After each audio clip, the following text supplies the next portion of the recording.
Derek Okora, is he on the guest list? He's dead. Yeah, he is, isn't he? He's not dead, though, is he? No. I mean, not if you really believe. No. No. I once met him in a Morrisons cafe. Did you? Did you He went on tour. It would after he'd been done for making it all up. And he went to Morrison's cafe, and I remember walking past and just desperately wanting just to go, "Man, he loves dick." Which was like his famous quote.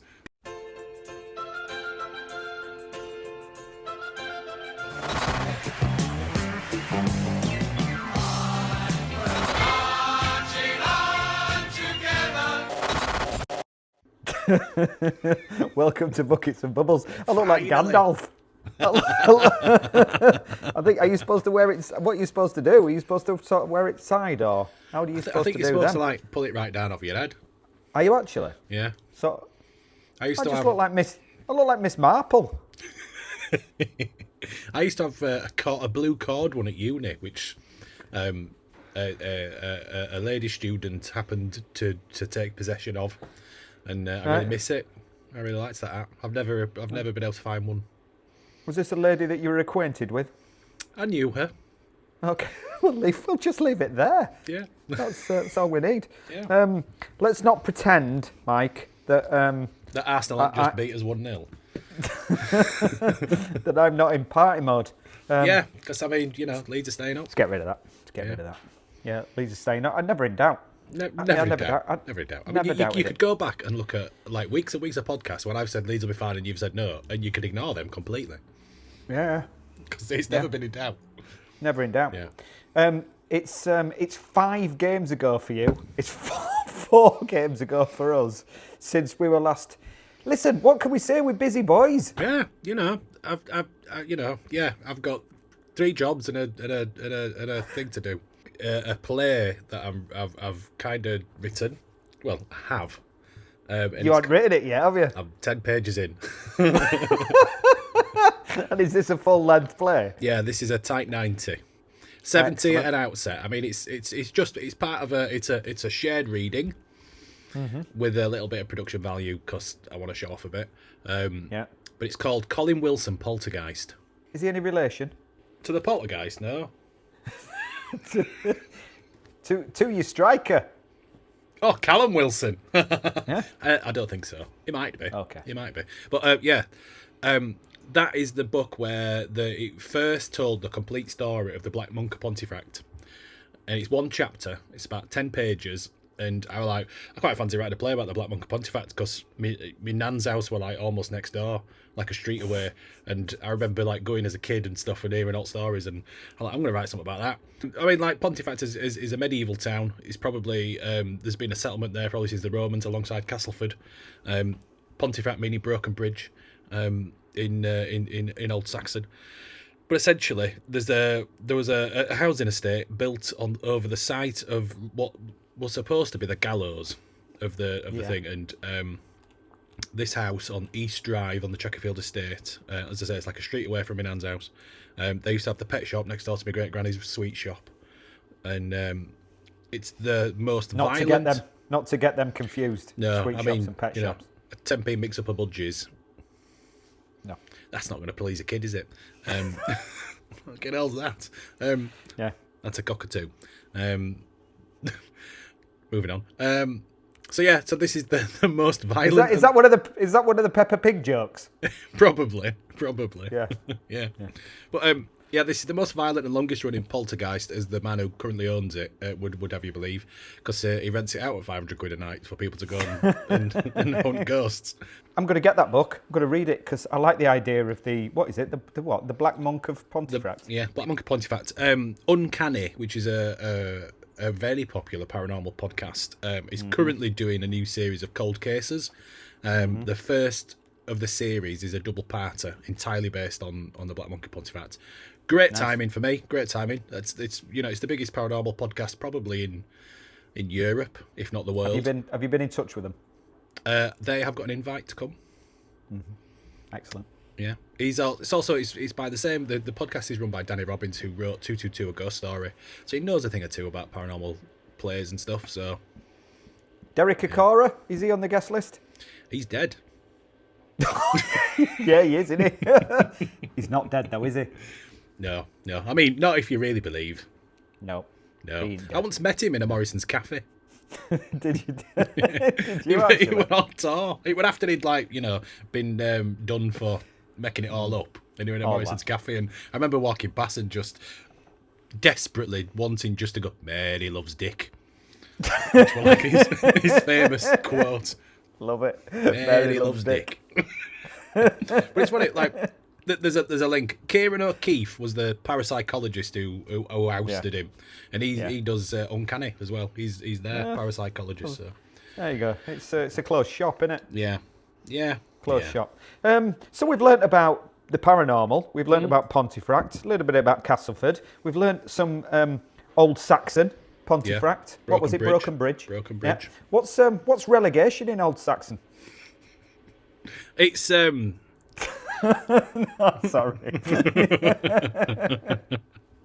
you know? Listen.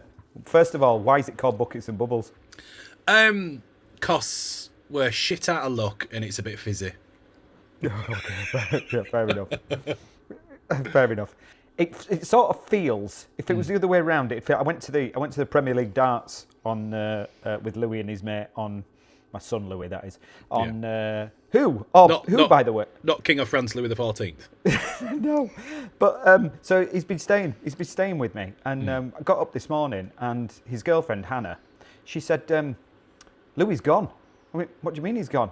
She went, well, he's running the Leeds marathon, but he didn't want to tell anyone, so he's just left at 6 o'clock. And I went, what? She said, yeah, he's just left. And I was like, oh, right, okay. So we jumped in the car and went and watched him do the marathon. Didn't train for it, just did it. How did he do? Yeah. Finish? I mean, there's no world records, but it was about 5 hours, which is not bad for somebody who went trained. I mean, he's fit as a fiddle, but yeah. Anyway, that was a side note. Went to the Premier League darts on Thursday in Leeds, and we were sat, and there was Louis, his mate, me, and then this girl and her boyfriend. And just behind the girl's boyfriend, so 2 seats away from me, there was 2 guys who were absolutely leathered. It's the darts. Yeah. Just started throwing up down the back of the seat in front of him. And it was 2 seats away. And I just thought, that is, I mean, is it good luck? The chances of being in that seat in a, 18,000 or however many. Where would it at? Would it First Direct? First Direct Arena, yeah. And it's very close there, isn't it, as well? Yeah. And his girlfriend's going, oh my God, you've got sick on your back. Oh, it's on your back. It's all chunky. It's all over your back. Oh my God. And he was just like, bleh, bleh. So that's how I imagine it might feel today for you, a little bit. Yeah, I mean, I've never gone through that cycle of emotions more regular than I have done this season. Of utter kind of just, this is shit, to fuck it, this is shit. Like, it's just constantly. Today felt better than Brentford. I really worried after Brentford because I think, we played all right, but they got 3 past us, and I just thought, 3-0. Yeah. That's awful. That's an awful result. And I think if we go down, that's the result. Losing to Arsenal, and they are a dirty fucking shit side. They're a horrific side to play against. Trossard, who looks like Philip Schofield's dad. He's about 102 years old, that dickhead. What an appalling footballer he is. Like, technically brilliant, gifted, all that, but his attitude it stinks. He's such a baby. And I think it's all Arteta, isn't it? He's such a miserable bastard. That whole team. Yeah, and they're all giving it coaches and stuff on bench giving it, and it's like, what? Sit the fuck down, Bellend. What a setter. I've never liked Arsenal, ever. No. I once got on a flight to South Africa with the entire it were the Invincibles. So they were all there. Oh, you have told me this before. Yeah, actually. Like Seaman and everybody. Why were you going to South Africa again? Because I've got loads of family in South Africa. So we're just going to go for a month and go see all them lot. And it was like they were going on their pre-season to go play Kaiser Chiefs and that. Not Ricky Wilson. the actual band, the actual football team. That's who you're playing next season. Yeah, so we're playing next season is five-a-side against Ricky Wilson. But yeah, so like even them lot, I were like, don't like you. At least they played a bit of football. I mean, this lot, I mean, it's just shithousery to. It was. And Gary Neville, you know, I've never been one to really, really hate him, but today I really hated him in Co-Coms. Hated him. He just kept going, oh, that's the title there. That Raya's right leg. Oh, no. Fuck off, Gary. It's nonsense, isn't it? It's nonsense. I mean, that's a hell of a save, by the way. He it should was. have scored, it's a hell of a save. Yeah, I mean, that were probably some of the best football I think we played in a couple of weeks. That little 1-2 were just sublime, and I just it takes a goalkeeper who's going to win a Premiership to stop that. Going on about who's VAR ref going, he'll never get as much scrutiny. He's doing FA Cup and he'll never be as, and it's like, fuck off. Yeah. I mean, I've been ambivalent about VAR because it's never. I mean, it's like the big decisions that have gone against us have happened in games that really ultimately never matter. So I always feel like it's not really robbed us of previous years. This year, I think this is a decision which will absolutely rob us of his Premier League status. I think this is it. Wolves at home 4-0. Yeah, magnificent. You beat Wolves at home. Yeah. You beat Wolves at home 4-0. You're pretty good. How are you feeling? I mean, you could even put Palace away 0-0 on top of that. How are you feeling? At the time, we were disappointed with that result, thinking that was an opportunity to really put some distance between us and Spurs.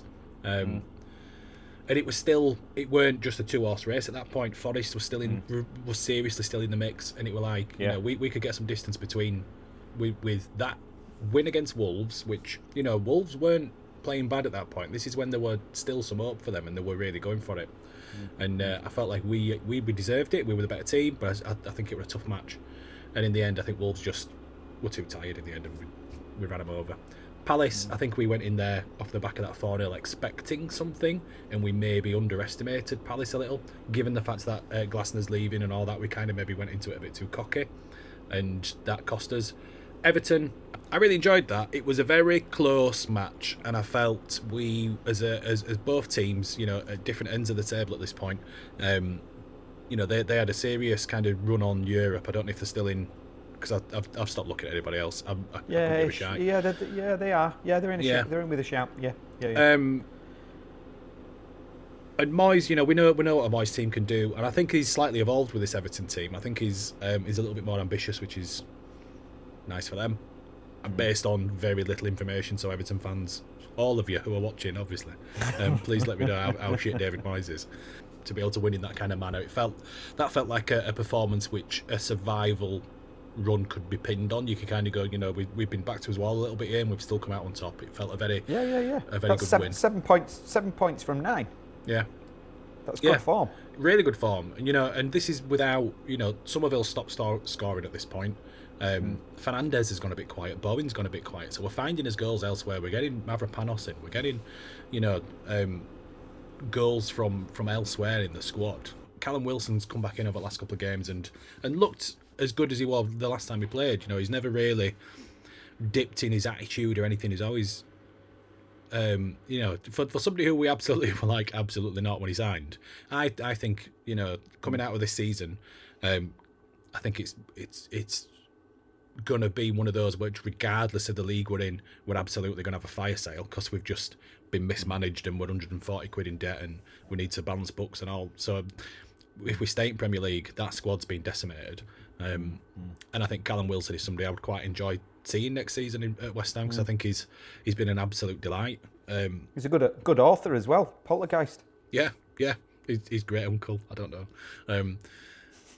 But yeah, and then you get to Brentford, and like you say, you know, you can easily underestimate Brentford as, you know, still being League One. Or Thomas Frank Brentford were good, but we never really. I mean, I say that, I bet the history. I bet they beat us more times than we beat them, but it still looks. It's always a winnable fixture, you think. Whereas, you know, this season they've stepped up a bit, and they've got what's his face absolutely nailing. You know, just behind Haaland.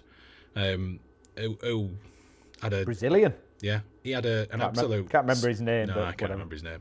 I think he's about Thiago. Yes, yeah, that's it. And he's about 20. You know, he's like dead young and really good.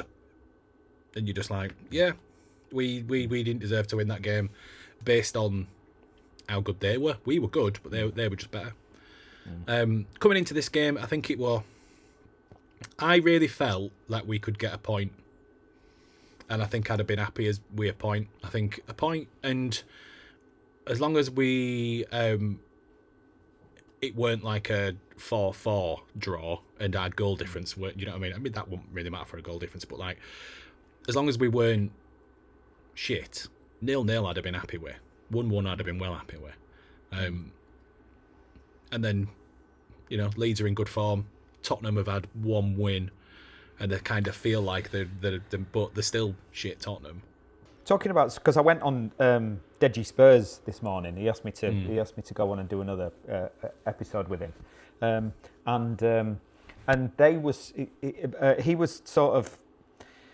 he was buoyant after the Villa game, but I mean, Villa have proved today again that they're just a bit shit at the minute. They're not bothered. They don't seem to be arsed. They think they're going to finish in Europe anyway. Yeah. They're probably going to win the whatever it is that they're in. It's not the conference, is it? It's the Europa. Europa, yeah. They'll probably win that. So they're going to get Champions League. Exactly. Yeah. Exactly. So they're focusing on that. Yeah. And so it'll be interesting to see what they're like tomorrow night against us. But he's a different animal, De Zerbi. He's a different animal. He has got them playing. Because I was just going to say, the annoying thing about that run of results for you, Wolves, Palace, Everton, even before Brentford, is that Spurs had a decent run and we had a decent run as well. And so it was like that earlier on in the season when we felt we were getting results, but you and others were getting results as well. And it's like, you just couldn't pull away. It was just, repeatedly punching yourself in the face. Yeah. So hopefully they'll revert to type at home tomorrow night, and we'll do you a favour. I hope so. I mean, that's the thing. I mean, Spurs are pinning their entire survival as of right now based on a win against a second string Villa who were all on beach. Yeah. And it would narrow as well. I don't think Spurs ran away with that. No. Based on a couple of people who watched the game. I didn't watch it because I ain't watching Spurs. Fuck them. I mean, the Villa fans were absolutely spitting. Yeah. Because they were like, no, that's you know, we haven't played very well. We didn't turn up, like you say, second string, blah blah blah blah blah. The stupid thing is, if we win all our games, I think we can still finish like 7th, which is Europe. Mental. Yeah, 10th is probably Europe this year, 9th or 10th. It's mad. So I don't think anybody's. I don't think there's going to be Leeds are on the beach and all that sort of stuff. I think they'll want to finish as high as possible. But then Spurs, I think they go away to Chelsea, and last game are they at home to Everton? I think so. Yeah. So I mean, if Everton are still fighting for Europe and Chelsea are as well for Champions League, I think they're I can see them not winning another game. So yeah, I mean, like for us now, it's probably 70-30. They're only 30% in my mind of getting a result, just because the run of form that Leeds are on, the run of form that they're on. I mean, he's got them playing, but it's based on a shit win at Villa. I don't think there's a lot of courage to take out of that. They've been bad at home. They've been bad at home. And what do you think? But what about you? You've got Newcastle, and then obviously those are the last game of the season. Yep. Let's still hope that it goes down to the last game, and you need a point or 3 points, and we just sort of roll over. As long as there's no hope. I don't want to be in Europe anyway. I think it's far too early for us. I won't want to be anywhere near that. But it'd be nice to go into that last game knowing that you could send Spurs down. He said to me, because I said the problem you've got is that the entire country, as well as wanting Lego Ed to bollocks up the Premier League, the entire country wants Spurs to go down. Yeah. Everybody does. So what do you reckon, Newcastle away and home? Newcastle, I think we need to win both these games to really give ourselves an absolute, and that's still depending on Spurs fucking it up. I think you get 4 points. I think you've got another 4 points coming. That's what I reckon. I think that's an absolute minimum. And both our fingers crossed, you know what I mean? The entire team like that. We've got Spurs tomorrow, then we've got Brighton at home, and then we're obviously playing you away. So we'll do what we can. I'll just run through Leeds really quickly. So we went away to Manchester United, to Scum, and we beat them. We beat them for the first time since 1982 or something, 30 odd years, whatever it was there. So that was good. So we beat them. Deservedly so, I thought. I thought we should have been outside. Yeah, before I liked that, and it was a splendid display. Yeah, it was good. It was very good. We beat Wolves at home 3-0. A canter, really. We never really got out of third gear. They were pretty poor. Bournemouth, we did to them what they did to us earlier on in the season. We scored in the 96th minute, I think, to equalise, which is what they did. 90 plus 7. 90 plus 7, there you go. Yeah. So theirs was 90 plus 4 or something in the game earlier on in the season. And then we beat Burnley 3-1. Yeah, quite easily it looks. Yeah, a canter. Yeah. What I like about it is at least they can start building now for next year. Yeah. They can really start planning on who's staying, who's going, who's... and I think the summer will be hard for us. Well, we'll talk about this later on in the season. And I think we'll beat Brighton at home. I reckon there's another 4 points for us, probably, maybe 6 as well out of them 3 games, and I'll be happy as Larry with that. Enough about us anyway, because that's that done. It's exciting though, isn't it?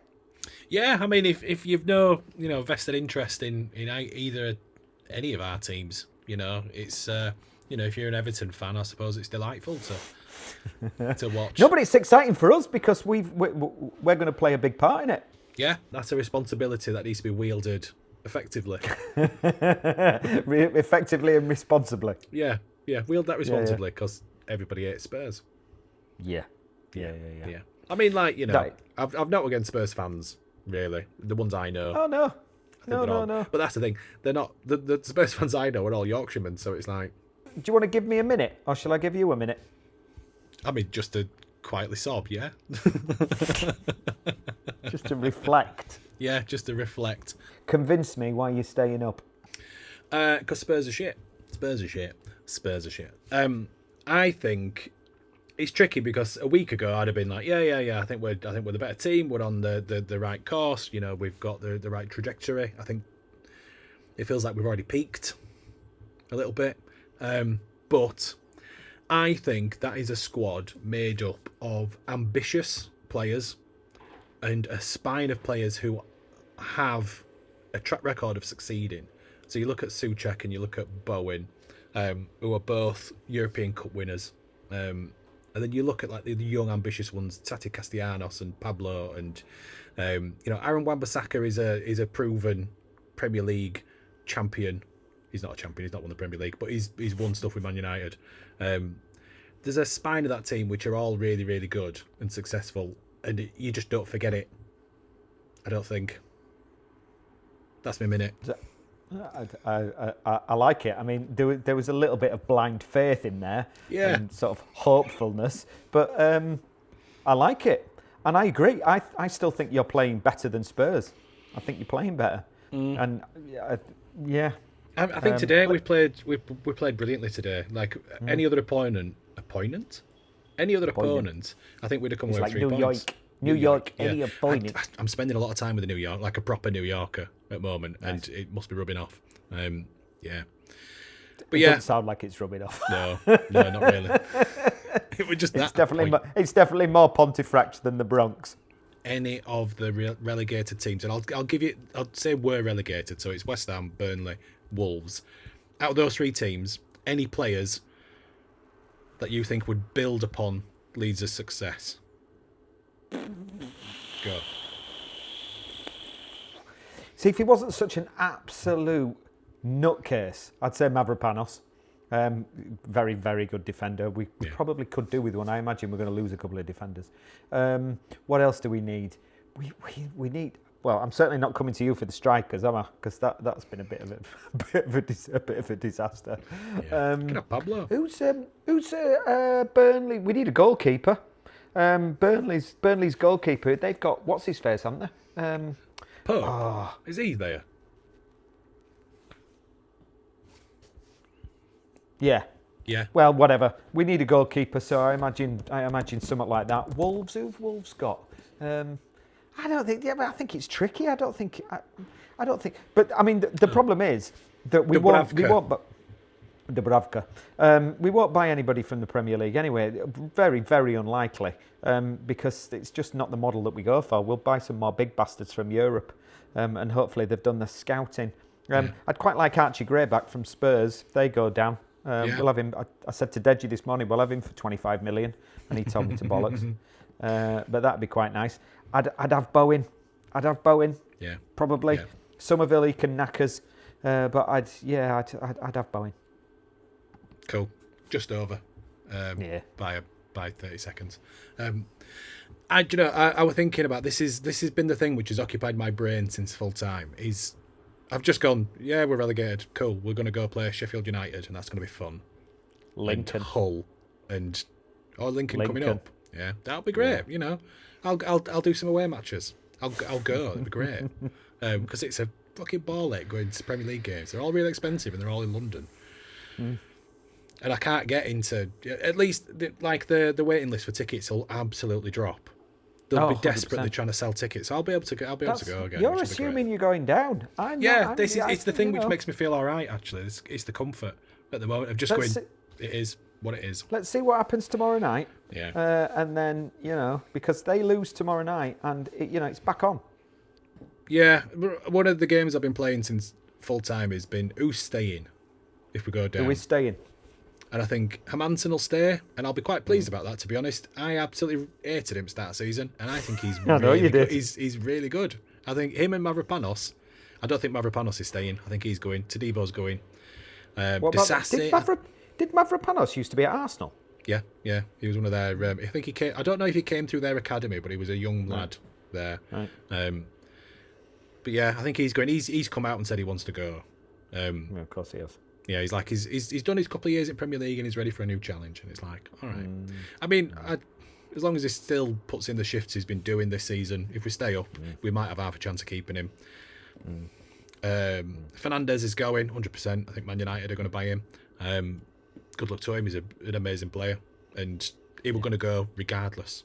That's the thing. Yeah. Whichever league we're in, that squad's getting torn apart. I think Bowen will stay. I think he'll stay. I think he'll go through this World Cup, and he'll be like, because he's 30. 30. And I think he's like, right, I've done a World Cup, I've done a Euros, I've won a European Cup. I really like Essex. You don't reckon he'll go to Saudi or something? No, I don't think he's not that kind of player. I think his wife might like a bit of Saudi for a while. Yeah, she can go Saudi then. She can go sign for Al Jazeera FC. What I mean? What ladies team? Shall we leave it there? Yeah. Unless you've got any more Saxon for me. What, the metal band from Barnsley that used to go to school with Mr. Milburn? Yeah, well, why not? Boxing. Did you see the boxing? The fight last night? No. I'm not. I don't really watch much boxing. I haven't watched it since Chris Eubank Senior. It was like Rocky. I mean, it was like the guy's face just exploded, and he's just carrying on. They got the doctors in. Yeah, it was. His eye had gone, and it was like, cut me, Mick. Anyway, it got stopped in the end. But anyway. So that's boxing, Saxon. Not only the language from but way back, the Barnsley, the Barnsley band. The Barnsley band. A bit of literature. Yeah. Yeah. Oh, I did. I had to do an adaptation. I'm just going to throw this in because it's random and I think it's funny. We had to do a Shakespeare adaptation, right? And so I did Troilus and Cressida because nobody does an adaptation of Troilus and Cressida because it's shit. It's not Shakespeare's greatest, and it came out just before Macbeth, so everybody would talk about Macbeth. And I set it in Barnsley during the miners' strike, which I thought was quite clever. And the people who were assessing it, one of whom is sick to their back teeth about miners' strike plays. Because there's a few of them. Yeah, because everybody who writes a play in South Yorkshire is an ex-miner, and they all write it about the miners' strike. And I kind of get that, if that many stuff comes across your desk, you're going to be like, nope.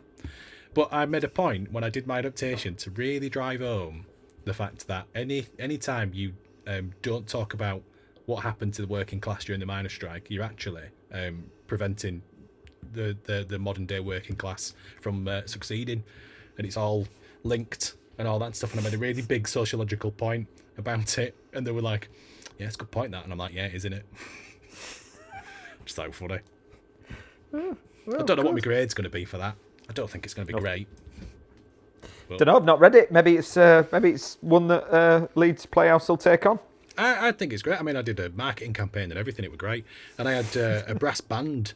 As Pandarus delivers his last speech when he talks about his failure and the fact that, you know, Troy's done and Hector's dead and all this stuff. And he's like, it's all his fault, essentially. And I have a brass band kind of doing a funeral march, walking in. Based on what happened in Pontefract Colliery during Miners' Strike, their brass band did a funeral march through the gates. Correct. And I was like, that's really nice, that. Correct. Yeah. And of course, I played with a brass band at Derby when I did Brassed Off. Yes. Another play about miners. Yeah. Yeah. Quite a famous one. Yeah. Pete Postlethwaite winning the film. Correct. Yeah. And there's another version of that is about to do the rounds. Yes, there is at the Playhouse, Yeah. which I won't talk about that. No. Oh, just while we're just doing theatre, I saw Constant Wife, the RSC. It's all right. Constant. Oh yeah, was it all right? It's all right. Across to Manchester to see. I can't remember what it's called. I'll tell you next time. We left at half time. It was arguably one of the worst things I've ever seen in my entire life. Brilliant. I look forward to that review. Yeah, I'll give that review next time. Yeah. Right.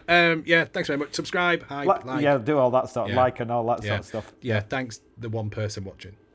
Yeah, because if anybody does watch, we'll just do it all again next season. So. Yeah, you know, and it'll be really interesting because we'll get to talk about West Bromwich Albion and Lincoln. Yeah, and Millwall. But Millwall. Yeah, because they're not going to go maybe. up. It's going to be Borough or it's going to be Southampton. Probably. So we're going to have a home and away at Millwall. Could be Millwall, but we'll see.